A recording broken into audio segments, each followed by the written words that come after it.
এই ছবিটা দেখে আমার খুব হাসি পাচ্ছে। গত 1 বছর আগে এই চিত্রটা আমরা দেখতে পেয়েছিলাম বাংলাদেশের বিভিন্ন জায়গায়, বিশেষ করে গোপালগঞ্জে। আবার আমার এক ফ্রেন্ড বলল এই ছবিটা আমাকে পাঠায় যে আমাদের দেশে আবারও এই ধরনের একটা পরিস্থিতি হতে যাচ্ছে, দেখবা সবার পিছনটা এভাবে লাল হয়ে যাবে। আসলে আমি সেই দিনটা দেখার অপেক্ষায় আমি থাকছি না। তো আমি বলতে চাচ্ছি যে এরকম চিত্র যেন আমাকে আর না দেখতে হয়। ভাই আপনারা একটু সতর্ক থাকবেন, আপনাদের পেছন সাইডটা যেন এরকম না হয়ে যায়। আমি এই জিনিসটা দেখে আজকে আমাকে পাঠাইছে, আমি দেখে খুবই মানে হাসি পাচ্ছে। আমি একে একে হাসলাম অনেক সময়, তারপর চিন্তা করলাম যে আপনাদের সাথে একটু শেয়ার করি। এই যে পিছনটা কেমনে ভাই লাল হয়ে গেছে, এইভাবে লাল বানাই ফেলছিল গত গত বছরে আমরা এই যে গোপালগঞ্জে দেখতে পাইছিলাম।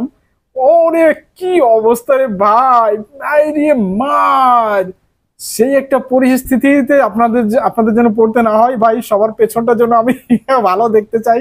এইভাবে লাল যেন না হয় ভাই, আপনারা এমন কাজ করেন না যে আপনাদের পেছনটা এইভাবে লাল হয়ে যাক। আমাদের ভাই ব্রাদার তোমরা, ভাই তোমরা একটু ভালো থাকবা, ঠিক আছে? তোমরা সেফ থাকবা, যা করবা করো, সমস্যা নেই। কিন্তু তোমরা একটা জিনিস মাথায় রাখবা, তোমাদেরকে যারা এই যে পেছনটা লাল করতে পাঠাচ্ছে তারা কিন্তু ভাই সেফটি নিয়ে আছে। তারা কিন্তু কেউ বোতল খাচ্ছে, কেউ এই খাচ্ছে, আবার কেউ এই খাচ্ছে, আবার কেউ গার্লফ্রেন্ডে কিন্তু ঘুরতেছে। তোমাদেরকে এই পেছনটা লাল বানানোর জন্য আবারও পাঠাচ্ছে প্রতি বছর।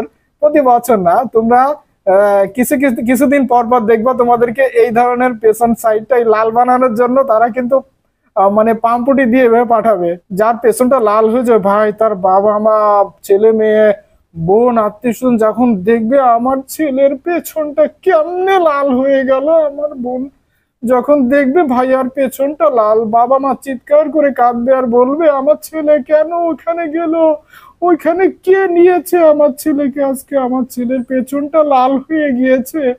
এই জন্য ভাই তোমরা সতর্ক থাকবা। আমি বুঝি না ভাই তোমাদের কেন এই বুঝটা হয় না তোমাদের ভিতরে। কে কই থেকে কি বললো, তোমরা যায় পেছনটা লাল বানাই নিয়ে বাসায় ফিরো। তোমাদের মাথায় কি কিছু নাই?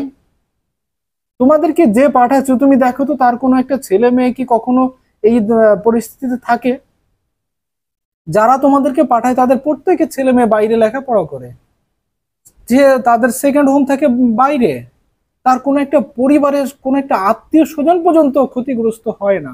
তোমাদেরকে শুধুমাত্র তারা ব্যবহার করছে। এই বুঝ শক্তি আল্লাহ কেন তোমাদেরকে দিচ্ছে না?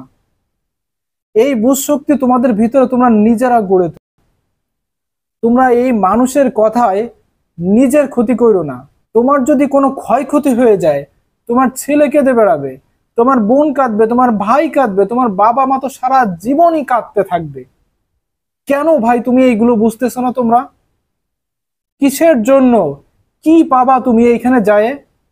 এই লাল হওয়ার যে অনুষ্ঠান, এই অনুষ্ঠানে তুমি শরিক হয়ে তোমার কি লাভ হবে? কোনো লাভ হবে না। শুধু শুধু বাবা মাকে সারাটা জীবন কষ্ট দিবে, ছেলে মেয়েকে সারাটা জীবন কষ্ট দিবে। সো আমি আমি ভাই দেখতে চাই না আমার ভাই, আমার বন্ধু, আমার আত্মীয় স্বজন কেউ এরকম এরকম পেছনটা লাল করে নিয়ে বাসায় ফিরুক। খুব কষ্ট লাগে, খুব কষ্ট লাগে এগুলো দেখলে। ঠিক আছে।